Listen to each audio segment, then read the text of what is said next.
Most artists spend years practicing and still feel stuck. Their drawings just don't look the way they imagined. And the worst part, they have no idea why.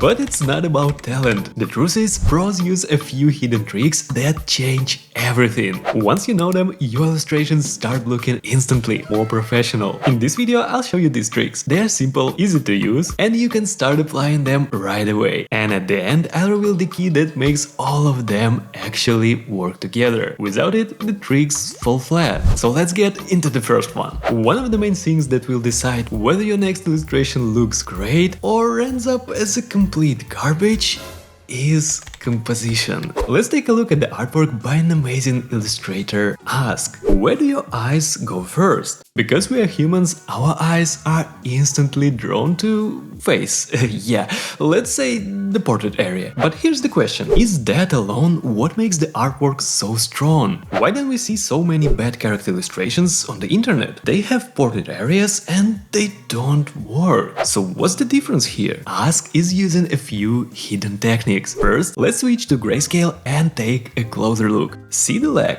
Its value isn't very bright, and the background behind it is only slightly darker. That means the value range between them is very narrow. Keep this in mind because it will be super important in a moment. Now compare it to the portrait area. The hair is very dark, while the background is much brighter. That creates a very wide value range. But what does it mean for us? To upgrade our illustrations, we keep low contrast in areas that don't matter and push the strongest contrast into the main focus area. But that's just a part of the secret. Now tell me, what your eyes are looking at here?